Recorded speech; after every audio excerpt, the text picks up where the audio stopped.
ਸਤਿ ਸ਼੍ਰੀ ਅਕਾਲ ਜੀ ਸਾਰਿਆਂ ਨੂੰ। ਸਵਾਗਤ ਹੈ ਤੁਹਾਡਾ ਆਪਣੇ YouTube ਚੈਨਲ 'ਤੇ। ਟ੍ਰਿਪਲ SP ਡਿਪਾਰਟਮੈਂਟ ਦੇ ਕਲਰਕ ਦੀ ਵੈਕੈਂਸੀ ਆਈ ਸੀ। Clerk IT, clerk accounts, clerk cum data interpreter. ਅਤੇ ਇਹਨਾਂ ਦਾ ਐਗਜ਼ਾਮ ਹੋ ਚੁੱਕਿਆ ਸੀ। ਟਾਈਪਿੰਗ ਟੈਸਟ ਹੈਗੀ ਆ ਜੀ। ਅਤੇ ਇਹਦੇ ਬਾਰੇ ਲਿਸਟ ਵੀ ਆ ਚੁੱਕੀ ਹੈ ਕਿ ਜਿਹੜੇ ਕਿਹੜੇ ਕੈਂਡੀਡੇਟ ਮਤਲਬ ਕਿ ਟਾਈਪਿੰਗ ਟੈਸਟ ਵਾਸਤੇ ਜਾਣਗੇ ਜੀ। ਕੈਟਾਗਰੀ ਵਾਈਜ਼ ਪੋਸਟਾਂ ਵਾਈਜ਼ ਜਿਹੜੀਆਂ ਪੋਸਟ ਆਈਆਂ ਸੀ।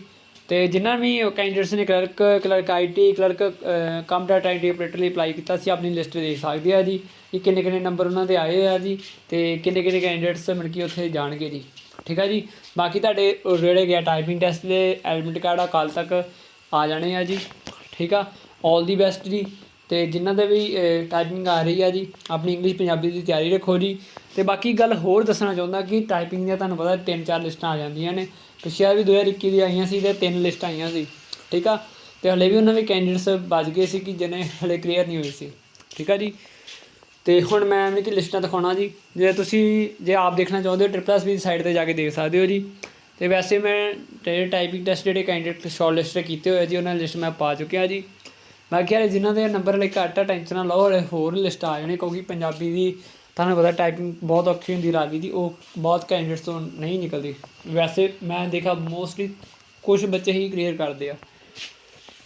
ਅਤੇ ਬਾਕੀ ਜਿਹੜੇ ਹੈਂਡੀਕੈਪ ਪਰਸਨ ਆ ਜੀ, ਉਹਨਾਂ ਨੇ ਕੁਛ ਛੋਟ ਦੇ ਰਿਗਾਰਡਿੰਗ ਵੀ ਲੈਟਰ ਆਈ ਆ ਜੀ, ਨੋਟਿਸ ਆਇਆ ਜੀ।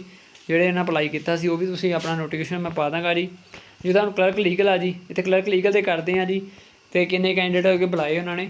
ਠੀਕ ਹੈ ਜੀ। ਕੈਟਾਗਰੀ ਵਾਈਜ਼ ਉਹ ਦੱਸੇ ਗਏ ਆ। ਇੱਦਾਂ ਹੀ ਕਲਰਕ IT, ਕਲਰਕ ਜਿਹੜੇ ਸਿੰਪਲ ਆ ਜੀ, ਉਹਨਾਂ ਦੀ ਲਿਸਟ ਆਈ ਆ। ਠੀਕ ਆ ਜੀ। ਜਿੱਦਾਂ ਇਹ ਤੁਸੀਂ ਦੇਖ ਸਕਦੇ ਹੋ ਕੈਂਡੀਡੇਟ ਜਿਹੜੇ ਜਾਣਗੇ ਜੀ। ਕਲਰਕ ਲੀਗਲ ਦੀ ਆ ਜੀ ਕਲਰਕ IT ਕਲਰਕ ਲੀਗਲ ਦੀ ਆ ਜੀ। ਅਤੇ ਕਲਰਕ IT ਸਾਰੀਆਂ ਹੈਗੀਆਂ ਨੇ ਵੈਕੈਂਸੀਆਂ। ਜਿੱਦਾਂ ਕਲਰਕ ਕਮ ਡਾਟਾ ਇੰਟਰਪ੍ਰੇਟਰ ਦੀ ਹੋ ਗਈ ਲਿਸਟ। ਅਤੇ ਜਿੰਨਾ ਵੀ ਕੈਂਡੀਡੇਟਸ ਦੇ ਨੇਮ ਆਏ ਆ ਜੀ, ਆਪਣੀ ਟਾਈਪਿੰਗ ਦੀ ਸਾਰਿਆਂ ਦੀ ਤਿਆਰੀ ਰੱਖੋ ਜੀ। ਅਤੇ ਜਿੱਦਾਂ ਕੈਂਡੀਡੇਟਸ ਆ ਜੀ, ਅਤੇ ਕਈ ਕੈਂਡੀਡੇਟਸ ਇਹ ਕਹਿ ਰਹੇ ਸੀ ਕਿੱਥੋਂ ਤੱਕ ਬੁਲਾਏ ਆ, ਕਿੰਨੀ ਕੁ ਕੱਟ ਕੁਛ ਨਹੀਂ ਆ ਜੀ। ਹਾਲੇ ਸਿਰਫ ਉਹਨਾਂ ਟਾਈਪਿੰਗ ਟੈਸਟ ਵਾਸਤੇ ਬੁਲਾਏ ਆ। ਜੋ ਟਾਈਪਿੰਗ ਟੈਸਟ ਦੇਣ ਜਾਣਗੇ ਉਹ ਤੋਂ ਬਾਅਦ ਫਿਰ ਲਿਸਟ ਆਊਗੀ ਟਾਈਪਿੰਗ ਟੈਸਟ ਦੀ ਕਿ ਕਿਹੜੇ ਕੈਂਡੀਡੇਟ ਕੁਆਲੀਫਾਈਡ ਹੋਏ ਆ ਜਾਂ ਨਹੀਂ ਕੁਆਲੀਫਾਈਡ ਹੋਏ ਟਾਈਪਿੰਗ 'ਚੋਂ। ਠੀਕ ਹੈ ਜੀ। ਉਸ ਤੋਂ ਬਾਅਦ ਫਿਰ ਨਵੇਂ ਕੈਂਡੀਡੇਟਸ ਨੂੰ ਬੁਲਾਇਆ ਜਾਂਦਾ ਜੀ। ਫਿਰ ਇਹ ਹੈ ਕਿ ਜਿੱਦਾਂ ਹੁਣ ਸਾਰਿਆਂ ਦੀ ਲਿਸਟ ਇਕੱਠੀ ਆਈ ਹੈ, ਇੱਦਾਂ ਹੀ ਫਿਰ ਜਿਹੜੀ ਨਵੀਂ ਲਿਸਟ ਆਊਗੀ ਉਹ ਇਕੱਠੀ ਹੋਣੀ ਹੈ ਜੀ। ਜਿੱਦਾਂ ਕਲਰਕ ਅਕਾਊਂਟਸ ਹੋ ਗਏ, ਅਤੇ ਕਲਰਕ ਅਕਾਊਂਟਸ ਦੇ ਵਿੱਚ 195 ਜਾਣਿਆਂ ਨੇ ਪੇਪਰ ਦਿੱਤਾ ਸੀ ਜੀ। ਅਤੇ ਜਿਹਦੇ ਵਿੱਚ ਮੇਬੀ 100 ਕੁ ਬੱਚੇ ਬੁਲਾਏ ਉਹਨਾਂ ਨੇ। ਅਤੇ ਇਹ ਹੈ ਕਿ ਬੱਚੇ ਬੁਲਾ ਸਕਦੇ ਹੋਰ ਇਹਦੇ ਵਿੱਚ ਵੀ ਸਿਰਫ 100 ਬੱਚਾ ਬੁਲਾਇਆ ਵਾ। ਠੀਕ ਆ ਜੀ। ਅਤੇ ਬਹੁਤ ਨੰਬਰ ਘੱਟ ਵਾਲੇ ਬੁਲਾਏ ਹੈਗੇ ਆ। ਠੀਕ ਆ ਜੀ। ਅਤੇ ਮੈਂ ਜਿੱਦਾਂ ਜਰਨਲ ਦੀ ਇੱਥੇ ਕੈਂਡੀਡੇਟਸ ਦੀ ਦੇਖ ਰਿਹਾ ਸੀ, ਇਹ 49 ਗਈ ਆ। ਠੀਕ ਆ ਜੀ। ਅਤੇ ਇਹ ਮੇਬੀ ਹੋ ਸਕਦਾ ਕਿ ਇਹ ਤੋਂ ਜਿਹੜੇ ਨੀਚੇ ਵਾਲੇ ਵੀ ਹੈਗੇ ਆ ਕੈਂਡੀਡੇਟਸ, ਉਹਨਾਂ ਨੂੰ ਵੀ ਮੌਕਾ ਮਿਲੂਗਾ ਜੀ।